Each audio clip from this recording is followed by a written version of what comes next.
niat diperbolehkan melakukan sholat fardu dan tawaf fardu.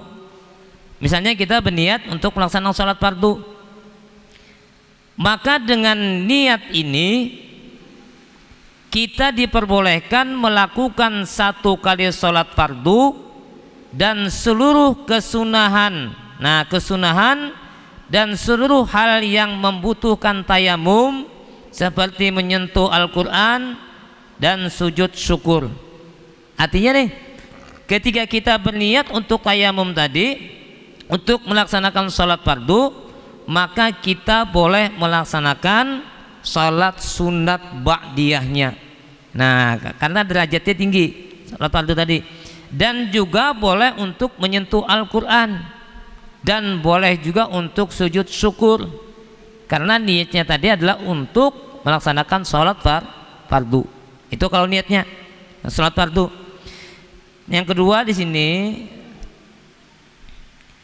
niat diperbolehkan melakukan sholat atau sholat sunnah atau tawaf sunnah atau sholat jenazah. Nah, ini niat kita untuk tayamum tadi untuk melaksanakan sholat sunat ba'diyah. Misalnya tadi ketika tayamum melaksanakan sholat zuhur, tetapi ketika setelah sholat zuhur tayamum kita batal, apakah karena takantut misalnya kan, nah dan sebagainya yang batalkan wudhu tadi.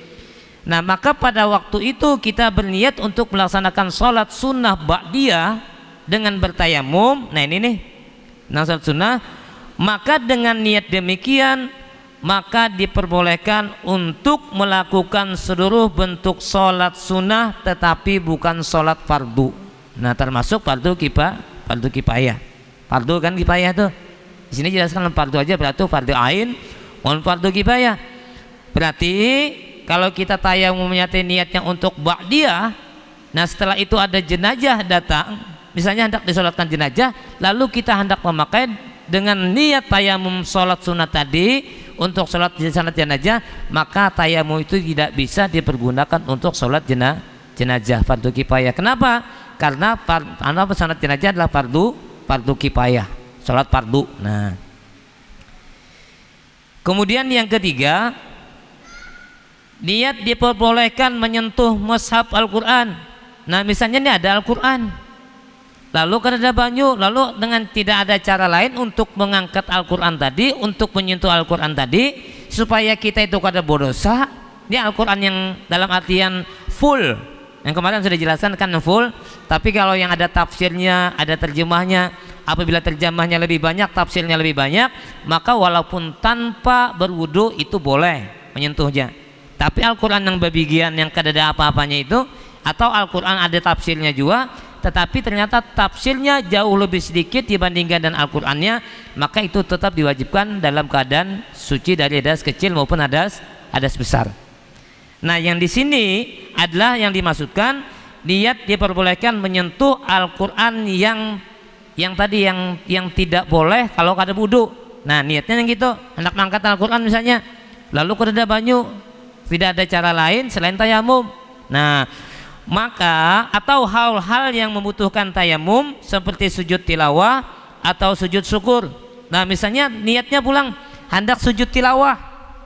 Nah, hendak sujud tilawah, kita membaca surah As-Sajdah Iqra misalnya, kalla la tuti'hu wasjudu waqtarib. Misalnya hendak membaca nih, lalu kita dalam keadaan berwudu, dalam keadaan tidak suci dari hadas kecil, nah berwudu kada kawa misalnya, karena faktor macam-macam sebelumnya tadi kan, lalu bertayamum. Tujuan tayamum tadi supaya bisa sujud tilawah, atau misalnya supaya bisa sujud syukur. Misalnya Indonesia menang lawan Vietnam, oh ternyata hoax misalnya kan, sujud syukur misalnya.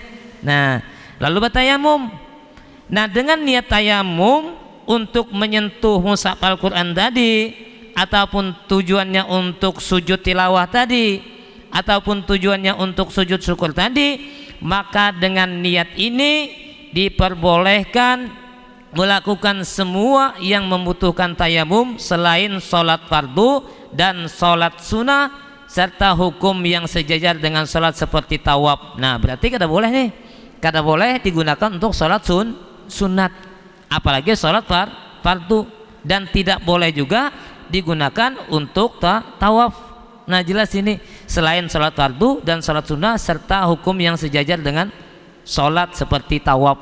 Nah berarti ketika kita bertayamum dengan niat untuk sujud tilawah saja, atau untuk bisa sujud syukur, atau untuk bisa menyentuh mushaf Al-Quran, maka kita dengan tayamum tadi tidak diperbolehkan dengan tayamum itu untuk melaksanakan sholat sunat, tidak diperbolehkan untuk tawaf. Tayamum tadi digunakan tayamum tadi, dan apalagi dipergunakan untuk melaksanakan sholat fardu, apakah itu fardu kifayah maupun fardu ain. Fardu ain sholat 5 waktu.